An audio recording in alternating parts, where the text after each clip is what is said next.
I'm a believer that this team's going to win the national championship, season of dreams. So Juck over with Menace to Sports. And if we allow them to devalue it, we lose a lot of what makes college football special. Don't let them do it. Don't let them devalue what it means to you. The Ohio State Buckeyes, the 2024 national champs, will be remembered for how they came out of that. Welcome to Juck on Bucks on a Friday. Appreciate y'all so much for joining me. Troy, my guy, I'm sorry. Troy says been waiting on me all day. I had a guest this morning. Guest had a hiccup, so he couldn't make it. I had to rework the notes quickly. As you know, doing a two-man show, very different than doing a one-man show, changes everything around. But I've muddled it enough together to think, I don't know. I think we can get through the show. We'll see if you guys can help me out a little bit. But Super Bowl weekend, I think it feels like I don't follow the NFL as much like I used to anyway. But the Chiefs seem like a very hated team. I'm getting the feeling everybody hates the Chiefs and is rooting for the Eagles, which is good with me. I rooted for the Eagles as a kid because I loved Randall Cunningham, along with the Browns, of course. But we intended to talk, my guest and I, about this wild offseason the Buckeyes have had with both Jim Knowles and Chip Kelly, having now come out and talked about why they left. Chip Kelly was very happy at Ohio State, and he needed a really, really sweetheart of a gig to pull him out. And, of course, he got that with triple the salary with the Raiders. Jim Knowles is very childish, and he's not happy, and I can't wait to play Penn State. Like, that's always a fun game. This one's going to be way more fun coming up this year. But with Justin Fry going to the NFL, I wanted a big-time name. Joe Rudolph, Kyle Flood, a name brand guy who had done it, who we knew immediately would revamp recruiting and keep the play on the field as it was.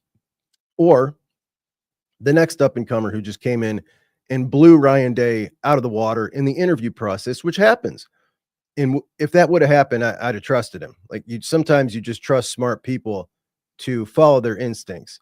And the heater that Ryan Day's been on, I just said, all right, let's roll. But to go get Tyler Bowen, a sitting offensive coordinator, number one, that says a ton about the brand of Ohio State, to be able to get a sitting ACC offensive coordinator, a conference that can make it to the playoffs every year, to drop down from offensive coordinator to offensive line coach, that's fantastic.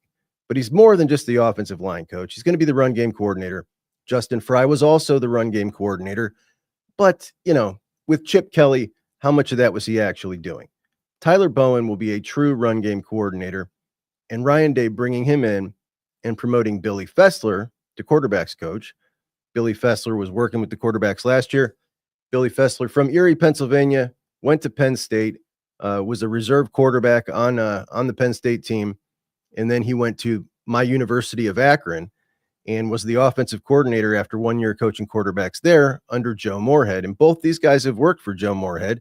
Tyler Bowen at 2 stops has worked for Joe Moorhead, which is that's very promising. I love Joe Moorhead. I love his stuff. He was one of the guys on my short list, should the Buckeyes be able to pull an offensive coordinator from a head coaching job, as he's been at Akron now 3 years. They've not done so great, but, he's at Akron. He does the best he can. Regarding Hartline, though, there are a lot of detractors. I'm seeing quite a few that are a bit bothered, calling it a disaster in 2023. And to be honest, I kind of feel like Ryan Day, there could be a couple reasons for it. Ryan Day wasn't ready. Hartline was struggling in the run game a little bit. A lot of different reasons. But the bottom line, that's on Ryan Day. That's on the head coach. If the head coach promoted him before he was ready, then that's on him. And you got to ask yourself, do you really think that Ryan Day would make that same mistake twice? Because I don't. And when you look at Brian Hartline, you can learn a hell of a lot in 2 years. Do you think that Brian Hartline would want to take this promotion if he didn't think he was ready? Because I don't. We're talking about really smart guys here. Brian Hartline, not going to be a Chip Kelly. Chip Kelly has praised his offensive mind, but Ryan Day has surrounded him with an excellent support staff, with 2 offensive coordinators in there with him, plus Ryan Day. And I do think that we often put a whole lot more into calling plays than there really is. I mean, it's a ton to develop a game plan. It's a ton to develop an offense, and it's a ton to sequence plays on game day when you're calling them. The best of the best can do them all great. And after the best of the best, I think there's a big drop off. There's just a small pile that are truly special at it. And then there's a whole lot of good. There's a whole lot of good, and then there's some average to not so good. But when you got a guy like Brian Hartline who's smart, surrounded by smart people who all know what they're doing, I think this is not only a slam dunk. I'm now getting excited for it. The more it goes by, the more I think about it, I'm excited for it. And I'm excited for him. And I'm excited that the wide receivers are excited. And I'm excited that Jeremiah no longer going to have a game where he gets 2 targets in a game. That's not going to happen again. Something that drove me nuts this year when we'd have a couple of games where he'd only have like 4 targets. But anyway, another thing I heard coming up was I don't think Ryan would have done this if he didn't win the national championship. And I don't want him to do it if he wouldn't have done it before. I do think it's probably true that he might not have done it if he hadn't won the national championship. But a national championship allows you the opportunity to maybe take a little bit more risk for potentially a really big payoff. What's the big payoff? Well, Brian Hartline may be good, and you may be able to keep him in the program for a lot longer than you would have been. That's the big payoff to me. And I don't know about you guys, but as a Buckeye fan, our team just won a national championship. I'm okay with taking a little bit more of a risk when it comes to a guy who's been a lifelong Buckeye, more than earned his stripes 10 times over to get that opportunity. Sure, I would have loved a big name. I think Will Stein would have really jazzed me up. It would have excited me. But I'm excited for this as well, and he certainly deserves it. I don't even like the word deserve because it doesn't really exist in football. But if anybody deserves it on this staff, man, he's been here 9 years, which is just amazing. I did not think 5 years into this that we would be 4 more years still talking about Brian Hartline being here, because the trajectory that his career's been on just looked like he was shooting straight to the moon. And to be honest, he could have. He could have probably jumped a long time ago and been at a head coaching position at some point. Got little kids, likes it in Columbus. I think this is a great situation for all of us. Now, let's talk defense. I wanted to have this conversation with Kris today, but if it's an internal hire, I heard him talking about being, and he's kind of irritated. Well, he never has agreed with me about McIntyre. We talked about it at the beginning of the season, and he didn't like it a whole lot. He didn't like the change to McIntyre at safeties. He liked Perry Eliano. He thought he did a really good job. But now with McIntyre coming up, potentially being talked about as the OC or co-OC, he's bringing up Walt. Why not Walt? Why is everybody automatically looking at Guerreri? Tim's called a defense in the NFL twice. He's been an excellent assistant coach. And I think this has to do with maybe a little bit of perception. Like when you look at Tim Walton, what do you see, man? You see a guy who everybody loves. He's got credibility. He's been a coach, got the great resume. He's funny. He's tough. He's great to be around. You don't wonder how it is that Tim Walton climbed the ladder. He's a Buckeye. When you look at Matt G, right? You don't see any of those qualities. You see, he's a nice, quiet guy, but you wonder, this guy must just got it up here. Like he must just be a savant on the board. That combined with him being Noel's protege, that's the vibes I've always got from him. Like, wow, this dude must be really, really sharp. How else do you get there in football if you're either like a Hartline or a Walt, or you're one of those dudes? So that's the feeling I've always got from Matt G. And hey, people vouch for him like that. As far as the NFL candidate, Joe Colin, and I'm seeing the stories come out again about Joe Colin's arrest back. I don't know. It's been like 2 decades. The guy went through a drive-through to get a value meal without his clothes on, in a drunken stupor, and then got arrested the very next week again when he was working for the Lions. And people are bashing him because of that. Like, I mean, it was 20 years ago. We've all known and probably loved somebody who has struggled with alcohol or drug addiction. Some of them have done some really stupid things. Joe Colin got help. I don't hold that against him. But it is that's a tough story to get away from. I get it. but he's a football guy, man. I like it. I do like having some NFL influence on the defensive side of the ball coming down, if that's the case. However, my preference is you stick with Matt G. If Tim wants to do it with him, you let them rock together. And that also gives you the added benefit of having that one extra spot, right? You got that open spot now. If we bring in, or if we stick with the internal hire, a couple years ago, everybody was talking about when things weren't great. Too many youngsters, bunch of young guys, man. They need some more adults in the room. If you look at this staff, if you stick with Matt Guerrieri and you stick with Tim Walton, you're looking at Matt Guerrieri, James Laurinaitis, Tyler Bowen, who's only 35 despite looking 45, Brian Hartline, Billy Fessler, Keenan Bailey, outside of Larry, obviously, Walt and Locke, who's 47, looks a hell of a lot younger than that. This is a really, really young staff, which, you look at it a couple of ways. I think it's kind of exciting. I like having a lot of young juice in my coaching staff. I think that's a really cool thing to have. And Ryan Day, all of a sudden, who was kind of always felt like the young whippersnapper, like he's like a senior dude to more than half of his staff now, which is another interesting dynamic. But you get the open spot, right? So you can hire one more coach. Where are you going? Now, I like the idea of Laurinaitis being promoted to the linebackers coach, so Jim Knowles didn't have to coach linebackers and he could just focus on his defense. I think, we can probably say, yeah, sure, it must have added, you give him more time to just focus on his defense, focus on coaching the coaches and coaching everybody, rather than being so dedicated to linebackers, though James was working in that capacity the year before anyway for a lot of it. But if you have Guerrieri and you have Walt up there, do you coach, or do you hire another secondary coach to assist them, or do you go the other way that some people are bringing up? And that would be the dream scenario, because you've got Larry Johnson in his most likely final year. Do you bring a successor in who is a big-time defensive line guy and get him to say, look, sign a 3-year contract. It's yours after 1 year.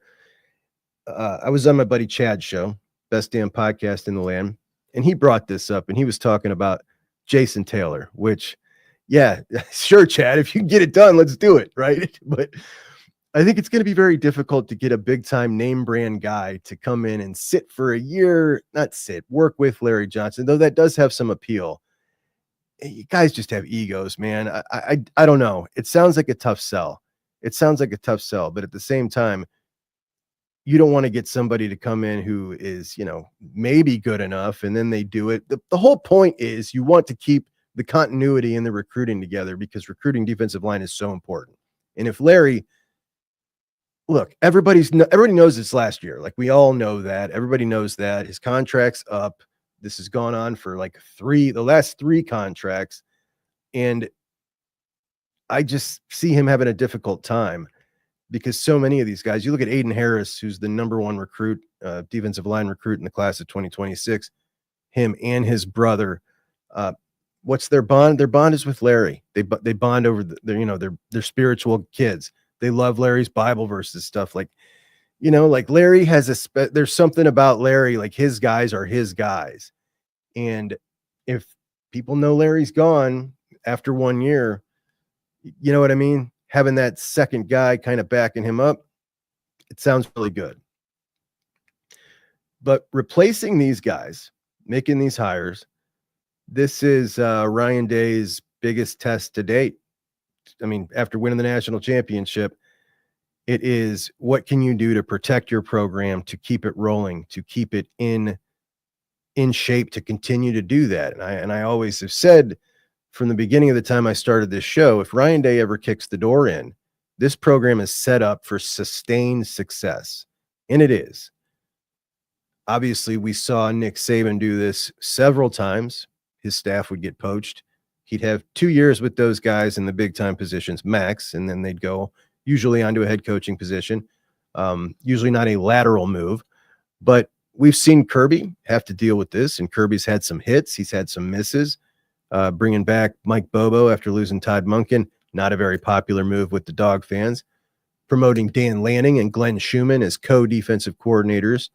And then when Dan Lanning left, Glenn Schumann in that role. So if Ryan Day is able to nail this and have a great season with a young 2025 roster and a couple of new coordinators, if he's able to have a good season with this, like, this should be the down year. You would say, like, this would be the most down he would have. I mean, I would say the odds of him winning a national championship are like 50-50 if he can do well with this roster of young guys and new starters and two brand new coordinators and a new offensive line coach. Your three most important positions in the coaching room. If he can do good with this, he can do good with anything. And I'm really looking forward to this season. But it's funny, I always go over, and I did one of mine last year. So there's not a ton of things to talk about, or I mean, we've had a ton of things to talk about. Ohio State fans have, but other college football folk have been kind of out of the mix for several weeks. So they've run out of a lot of stuff to talk about. So you recycle the same old things. One of the things we always see at this time of year is your top 25 coaches list, and they rank the coaches. And last year I talked about this on the show, how infuriating it was to me.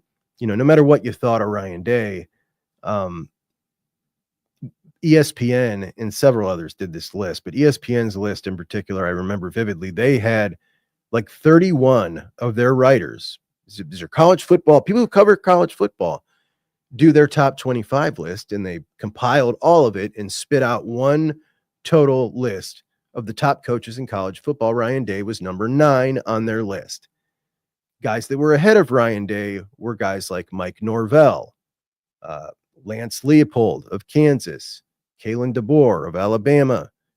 Dan Lanning was Dan Lanning, who at the time had 2 years of coaching at Oregon and had just come off of losing to his rival twice, Washington, like had done nothing. Now all of a sudden Ryan Day is number 2 on everybody's list. It's amazing what one game can do for you, despite him being the same coach. Anyway, obviously we know it was more than a game. What Ryan Day was able to, what he was able to show this year was fantastic. I still think, obviously, he was better than 90% of those guys anyway, heading into this year. But what he was able to do this year, he killed so many narratives, playing those, having the opportunity to play those 4 huge games in the postseason. Plus, you got to play Indiana and beat them. Plus, you got to play Oregon in a game when they were number 3 in the country out at their place. You lost by 1 point. You acquitted yourself very well. And there was a knock on him about winning big games, and he destroyed that narrative in 1 year.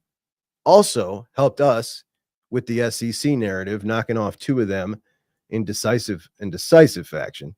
And I just don't think we've ever seen anybody go from as low as he was after the Michigan game to quite so high in such a short amount of time. And now we're going to see he's number 2 on all these lists forever. I mean, Dabo held down the number 2 spot for a long time. Kirby's obviously number 1, but Kirby's won 2 national championships. Ryan Day's won 1. We know that second one that Kirby has hinges between the 2 of them on one final possession Ohio State had against them. Kirby's missed the playoffs the last 2 years. I don't know, man. If you're starting a program today, I think there's some people who would make the case that Ryan Day would be the one they would start the program with. Kirby has some advantages. Day has some advantages. It's pretty damn even to me. And now we've seen him get the huge pay raise. Notice Kirby's still the number 1 paid head coach, Ryan Day number 2. And that's just the national championship difference. Kirby's got 2. So there you go. But really happy that he got this raise. The way he was able to keep the team together after that Michigan loss, such an amazing set of circumstances. You look back at this team and what they did in the playoffs, the way they played, the way they won, how much more talented and better they looked against everybody else. And you go back to the way the regular season ended and how angry everybody was, and the folks that were calling for Day to be fired immediately. You know, you can almost say, like, you know, in some ways they're justified their opinion in their anger when you saw how good those guys were. Like, you know, if those same guys who laid that egg at home in the rivalry game went out and did that, like, that makes it even look worse, to be honest, when you look back at that game. But anyway, Michigan fans and Ohio State fans are actually agreeing on something, and that is the extension of Ryan Day. Because in their mind, Ohio State's always going to be good. What they want is John Cooper 2.0, which is what they think he is. And listen, there's a realistic shot. Could go up to Michigan next year and lose. They're going to be better. Ohio State's going to be younger. And he's 1-5 against them, which would just be total and not like, I don't even know how that's possible for a coach who's done so well in his career, who just won a national championship. I'm not even going to talk about it. Forget about it. It could happen, though. It could. I do think it's cool, though. We've talked forever about does this postseason, or the fact that Ohio State was able to win a national championship while losing that game, does it devalue the rivalry? And a lot of people say, yeah, it devalues the rivalry. But I got to say, since Ohio State's won this national championship, I think it may have added just a total new angle to this, where they're just furious that Ohio State won the national title and it isn't like all down and glum about that game anymore. Like, nobody's talking about it. Nobody cares about it. They're under every Ohio State post I see, reminding them, and you know, that they won the game. It kind of adds a new dimension to it. I'm trying everything I can to make sure that I never lose the hatred and the size that game's always felt for me. And what I've always loved about it is, it doesn't matter how good or bad the season is that you're having. You get to play in a Super Bowl as a Buckeye fan or a Michigan fan every single year. You get to play in a game that means everything, that has everything invested in your chest. You know what I mean? Like, that's cool. That's unique. And that game benefits both universities tremendously in recruiting, in national eyeballs, in national brand awareness. I mean, it's huge. Now, this week, signing day. I know it's not as big of a deal as it used to be, but it does mean the class of 2025 signed, sealed, delivered, and I want to talk a little bit about it. But first, I want to ask you guys to please subscribe to the show. Please like the video, and I appreciate you all so much for joining me. Got a really big crowd today on a Friday. You guys are the best, and I will get to all of your super chats. My boy Rose, what's up, buddy? OG Walt for DC, Crime Dog McGriff for the DB coach. I can get behind it. I can definitely get behind it. Thank you so much, buddy. So the class of 2025 is the number 4 class in the country. And I wanted to go over these position groups now that it's all said and done, and kind of grade how these guys did. And we're going to start with Carlos Loughlin. Carlos Loughlin, in an abbreviated window, he comes in during spring practice, and he is able to lock down Bo Jackson out of Villa Angela St. Joe's, the number 1 or number 2 back in Ohio, depending on how you feel about Marquise Davis. And that was fantastic, obviously. Then he goes and flips Isaiah West from Kentucky. Isaiah West, absolutely, hands down, the most underrated guy in this class. They just missed on him. They all missed on him. Carlos Loughlin didn't. And Isaiah West, when I asked him about his rating, if it bothered him, he said the right guy found me, and he did. And that's a testament to Lock.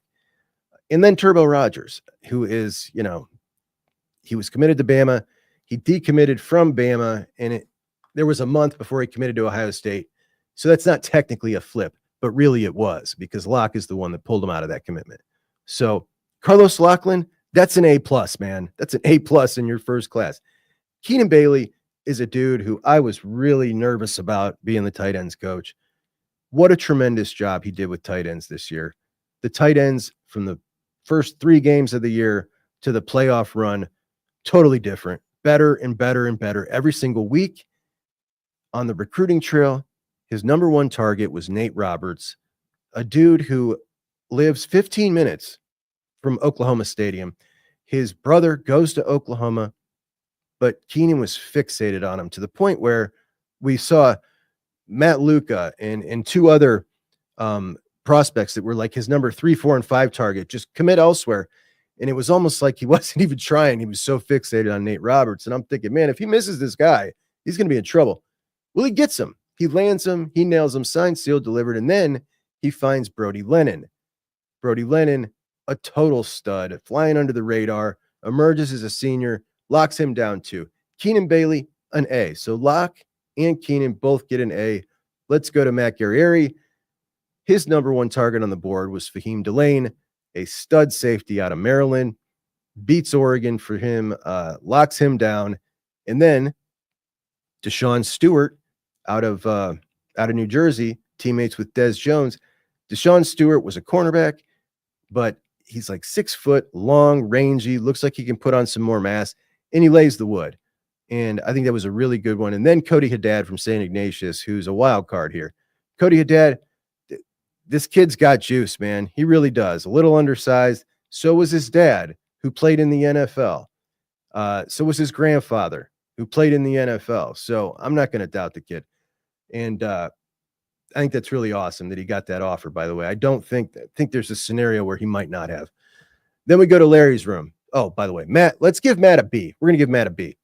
We're going to give him a B because even though Fahim was a great one, I don't know. I mean, a little questionable. It's not perfect.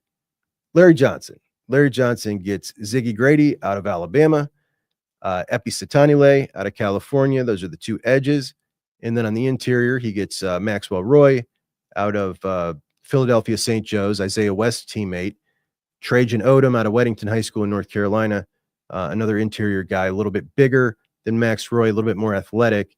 And then Jarquez Carter, who is going to be a dynamo in this class, 6'2", 285. This is the one guy who's flying under even, people who loosely follow recruiting. This is the guy right here. And Larry's even come out and said, like, he's going to have a chance to compete for a starting spot as a freshman. This dude is legit. He looks like a little Warren Sapp out there. He's strong as an ox. He benched 225, 28 reps, which would have put him second on the Ohio State team last year. And he did it as a 17-year-old at a rivals camp. Crazy motor. Dude's going to be awesome. So when we look at Larry bringing in 5 guys, 2 edge rushers, looking at Epi kind of the new age edge rusher that Larry doesn't usually get, like 6'6", 220, wiry. I like that. I like that one a lot. Ziggy, he may play this year as well. He may be able to be college ready to get into the rotation. Because of the numbers, I'm going to give him an A. There's not true star power, but you got a lot of solid guys, some really good evaluations. Larry gets an A. Let's go to James Laurinaitis. It's an A. Look, Riley Pettijohn was his number 1 target. TJ Alford was his number 2 target. He got them both. What else do you say? He adds Eli Lee, a hometown boy who is your traditional Mike, who will just stuff a hole, take your head off, 6'3", 235 as a senior in high school, a better athlete than most people think. Riley Pettijohn, a track guy, a crazy fast guy, a sure tackler. TJ Alford, kind of a mix between the two of them. It's an awesome room. It's an A. We go to Tim Walton. Look, Tim Walton only got 2 good dudes in this class. You got, and the 2 dudes on opposite sides of the spectrum. You've got Jordan Woods. Jordan Woods was committed to Cincinnati. Jordan Woods is 6'3.5", 6'4" as a corner, and he lays the wood. We watched his film on the show. A really, really good-looking prospect, but for some reason didn't get the big-time offers. I don't know why when I watch his film. Walt loves him, and that's all that matters. And then he gets Devin Sanchez. Devin Sanchez is, every year you have a number 1 corner in a class. If you stack the last 5 classes together, Devin Sanchez would be the number 1 corner in those 5 classes. Just different. Everything you could ever possibly want out of a cornerback. From a mental standpoint, from a family standpoint, from an upbringing standpoint, obviously athletically ridiculous. He's everything. And what a dream of a recruit he was, and Tavian St. Clair were. Two guys, but Tavian's from Ohio now, though. You'd expect that out of him. For Devin to be like that out of Texas, it's different, man. The dude's 101. So you get an A. You get a guy like that, you get an A. Now, let's go to Hartline, who had a really interesting class. Brian Hartline gets Quincy Porter in here. Quincy Porter, at the time, was rated about the number 20 wide receiver in the country, and he's now like number 2 because he was always a little underrated. Out of Bergen Catholic in New Jersey, bully ball, fast, 6'3", big frame, got his head on straight. I mean, just a total stud. Love the kid, 5-star kid. Then he gets Phillip Bell, who he was after for several years. Phillip Bell burst on the scene as a younger kid and was originally a 5-star. Never ended up growing much more and kind of slid down the rankings because of it, but he puts on some highlight reel catches, really, really polished at a young age. Hartline's going to have some fun working with him. Then you got Des Jones, 4-star kid out of New Jersey, teammates with Deshaun Stewart. And Des is a lightning quick slot guy and a ton of touchdowns in high school. And then you got the ultimate project, Bodpin Miller, quarterback out of Ontario High School, who came to camp, had been practicing 1 month at wide receiver, came to an Ohio State camp, and was so electric in that camp at 6'5", crazy athlete, crazy speed, that Hartline offered him. That is so rare. That is so rare. This is a prospect that, you can just imagine a guy like him is going to have fun working with because of the skill and the talent he has. It's an interesting strategy what he's done here, though, because when we look in the past classes, and I want to read this to you guys. So I'm looking at the senior class last night, the class of 2022. And in the class of 2022, you have 12 members of that class that are gone to the transfer portal. 7 remain, which is crazy, man. That's crazy. 7 are still left. 12 of them are gone. All to the transfer portal. They're not early entrants to the NFL. And I also want to tie this into the new blue chip ratio. So Ohio State coming into this year had the highest blue chip ratio over the last 5 years. That's 4 and 5-star recruits, 3-star recruits divided in. So Ohio State was at like 89% 4 and 5 stars. And that was always the goal. That was always the goal. You want as much talent as you can get, right?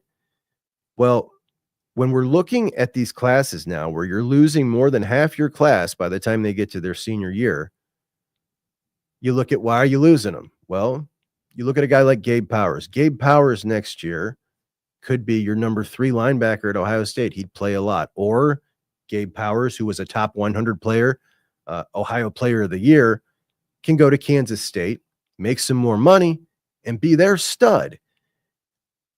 And you're starting to look at this and say, okay, well, what do we do to counteract this? We take more 3-stars that aren't ready to play immediately, that we do good evaluations on, that don't come in thinking and haven't been praised like you're going to go take over whatever college you go to. And you get these guys to buy into your system and develop and be on the 3 and 4 year plan instead of stacking 4-star and 5-star and 4-star and 5-star, where all of them are on the 1 or 2 year plan before they're on the field, or it's split city. When we look at the other schools that recruit like Ohio State in that same ilk, they're not adjusting to this. They're still gunning for as high a blue chip ratio as they can get. Ohio State is doing this right. Ohio State is doing this right. They're outthinking everybody on this, and I love it. Now, what Hartline did, I think, is a perfect example. We used, Brian Hartline could put a class together with 3 Quincy Porters and 1 Des Jones. And instead, he gets Quincy, his big dude. He gets Phillip Bell, who's, kind of your middle range guy, can do a little bit of everything. Des Jones, his slot guy, and then he gets a project. It is kind of the representation of this strategy right here. And it's brilliant. It really is. It's the best thing they could possibly do. So all in all, the class looks great. Number 4 class in the country. I've been frustrated at times with the strategy when it comes to money, when it comes to paying these guys coming out of high school. There's a lot of schools that are paying quite a bit more. And I don't care when you write them off right off the rip. Like, that guy's going to be too expensive. We're not even getting involved. What I can't stand is when one of the position coaches has spent a year and a half recruiting somebody really hard, gets to the end with him, and then they get outbid. Ohio State won't budge with it. I understand it. It's just damn frustrating, and I'm sure it's frustrating as hell for the coaches. And I know that, Justin Fry, who, by the way, let's review his class. We didn't review his class. So Justin Fry brings in Carter Lowe, who is going to be a really, really good tackle at some point in his career. It's going to take a little while. From Toledo, Whitmer, and he was down to a Michigan, Ohio State guy. And when you're from Toledo, like, that's a 50-50 city, and he was 50-50 going into the recruitment. Also, the athletic director, the football coach over there, Chris told the story on the show. They were all Michigan guys, and he chose Ohio State. So Fry gets big time credit for that. Then you get Jake Cook, best story of the class, local kid, went to camp after camp after camp to get that offer, finally gets it after he had thrown in the towel. He was done. He left the camp one more time. He didn't get it. I talked to the kid afterwards, thought he was going to get his offer. He's like, forget it. He throws in the towel. He's recruiting for Louisville because he'd committed to Louisville. And it was like 2 days later. 2 days later, he gets offered. It's awesome, man. The best story in the class. I absolutely love this. Did a full body transformation. So all he wanted to do was be a big time college football player. And that gets points, and that gets points with me.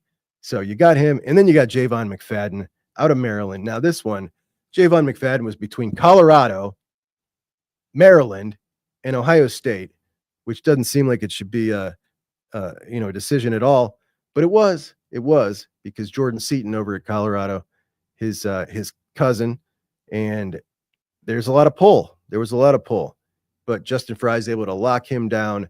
This kid's a dog, man. He's a dog, underrated. Him and Cook are both, 3/4 stars, depending where you look, lower end 4 stars. I think those two are dogs. Match them up with Carter Lowe. I think you got 3 really good linemen. None of them going to be ready anytime soon, but they're 3 really good linemen to have in the system. That said, the numbers are way too light. You should have had 4. You should have had 5. You could have had 6. So for that, a C. But I really like the guys that are in the class. Over the weekend, we're going to go over maybe the guys that I feel are going to make the biggest impact and in their freshman year. What's up, Doreen? How you doing? Chuck, thank you for all you do, my friend. Go Bucks, champs. Let's go. Thank you so much. Rose, thank you so much for the $1.99. Defense has the potential to be even better. When we look at this defense, I think that when you look at the defensive line, you've got the entire defensive line going to the NFL, 3 of them high round picks. And you look at that and you say, how in the hell could Rose say this? Well, you've got Kenyatta Jackson. This guy was playing really good towards the end of the season down the stretch. Caden Curry, everybody's always loved Caden Curry, crazy playmaker. These guys got one shot, man. They got 1 year to show the league, like, no, we're not scrubs. We're just the next dudes. I think they're both really talented. And when you look in the middle, look, Ty Hamilton, I love. Tyleek is fantastic. But when you look at Edric Houston and Caden McDonald, they're both a higher level profile of athlete and have a higher ceiling than Ty Hamilton. So there is a chance that it could perform better on the defensive line. When you look at linebacker, I know that Cody's fantastic. I'm the president of the Cody fan club. I argued with everybody all off season who wanted to see CJ Hicks and Sonny Styles together at linebacker that Cody Simon was the dude, and he's the dude. Arvell Reese is, I really think he's the next superstar linebacker that's going to come out of Ohio State. I think he's going to be that good. And I think he's shown us that he has the athletic ability to be that. The instincts, the way he hits is different, guys. It's different. It doesn't look like that when Sonny hits somebody. It's way different. So there's potential there for sure. But when you get to the safety room, that's where, you lose Jordan Hancock. You had Lorenzo Styles playing behind him. You lose Lathan Ransom. In my opinion, Jalen McClain is the next dude. And I think Jalen McClain is going to be a real dude. But I don't know about the drop off at nickel. Corner, I think you might upgrade. You're basically trading out Denzel for a year older Jermaine Matthews. And then you add in either Devin or Aaron Scott or Bryce West somewhere in that rotation. Can one of those guys emerge as a really good nickel, whether it be Lorenzo, whether it be McClain, and you move Hartford back to safety next to Downs? Can one of those guys emerge in that Hancock role? If that's the case, you know what I mean? I don't think you're crazy. I don't think you're crazy. Some will think so, but I don't. Blue Wolverine gifted 10 Juck on Bucks memberships. What a guy, man. Thanks, buddy. Terry says, Devin, going to be special. I think that's the most obvious thing for sure. But I'm with Terry. Now, these seasons, guys, I love these seasons. You know why? The expectation isn't natty or bust. The expectation is we get to watch these younger guys. We've seen the same core forever, and I loved them, but I'm ready for them to go. I'm ready to see all these guys I've been waiting on. I'm ready to see these freshmen. Like, I can't wait. These seasons are great. You got new coaches because now it's like the expectation is not natty or bust. So everything they do is exciting and a big accomplishment, where when you have a natty or bust team, which, let's be honest, we usually do, when you have that, it's like, man, they won, but how does this project forward? They gave up 200 yards rushing. And, what's that look like when you play, and it's just not a fun. It's almost like it's not fun till it's over and you cash in. Like that's the way it feels for me sometimes when you have a team that enters the season as the number one odds-on favorite, which is hilarious. Ohio State is the number one odds-on favorite right now to win the national championship, when last year's team wasn't at this time. Georgia was, and last year's team on paper clearly better than this one. But it just goes to show you, though, seriously, like when we look at the other competitors, I think Texas is the most well put together team right now to make that run. But when we look at Georgia, Penn State, Notre Dame, Oregon, Bama, like, as much as we look at this Ohio State team and say, like, yeah, it's young, it's inexperienced, we don't know exactly how Sayan's going to look, like, they all have holes. There are no 2024 Ohio States out there. There are holes in all of these teams that we can poke through. So I think it's going to be a really exciting one. Dave, what's up, buddy? What did I say? Am I way backed up on the comments again? I always, hold on. Here we go, guys. Yo, Dago, what's up, buddy? Got a promotion. I've been grinding, but I got time today. Congratulations on your promotion, my guy. That's what I like to hear. Hey, love it. Doreen, definitely a Hartline believer.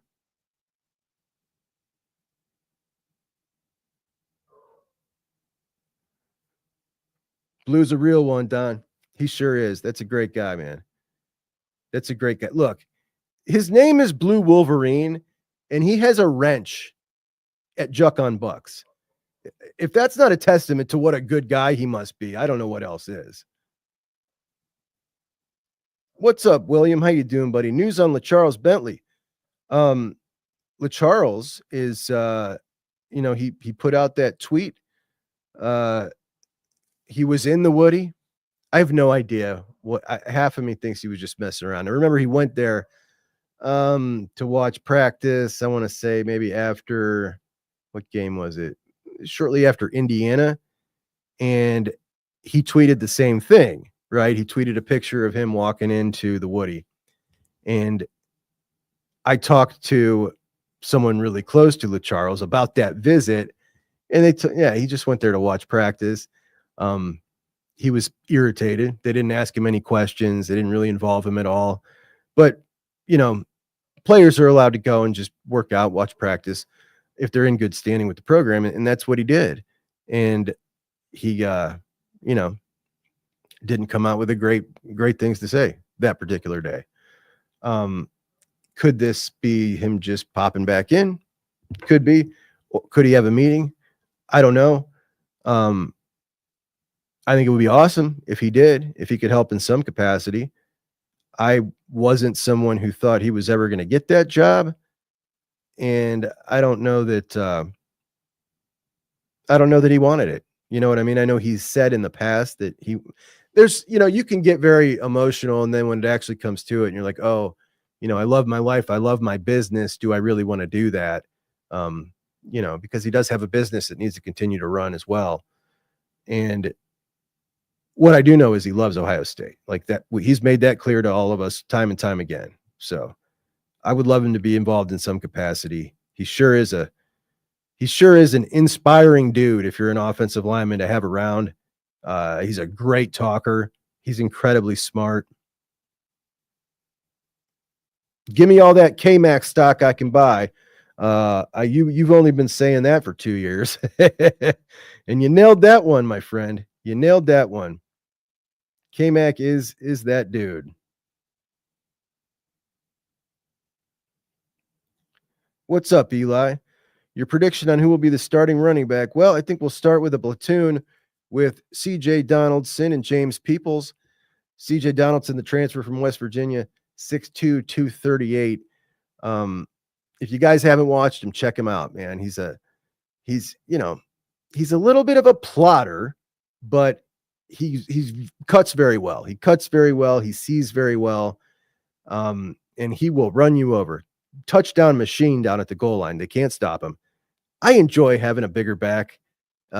We've gone through a little spell here where it feels like almost every one of our backs has been 5'11" or 6 foot, 195 to 210, and getting away from that a little bit and getting into having a bigger dude that you can rely on for quite a bit. So I enjoy that. But when you're talking about these freshmen, like Bo Jackson or Isaiah West are going to get run. And I think one of those two is going to emerge as a guy that starts taking away carries from Donaldson or Peoples, depending on how. I know there's a lot of people don't believe in Peoples, which I just recently found out. I thought everybody loved Jimmy to Peoples, but they love him there. Terry, Kevin Wilson would add to this staff, hoping he's in the box with Hartline or at least on the sidelines. Absolutely, he would add to this staff. I didn't really like the idea of him being the OC. I would have kind of been like, that would have been like a meh hire to me if they hired him at offensive coordinator. But having him around, hell yeah. Everybody loves him. He obviously brings great knowledge. So that would be fantastic. Yeah, Dago, running back by committee is really the only way to do it. And you got a lot of quality backs here. I know that Emily loves Peoples. Emily, tell us who you don't love. That's what I want to know.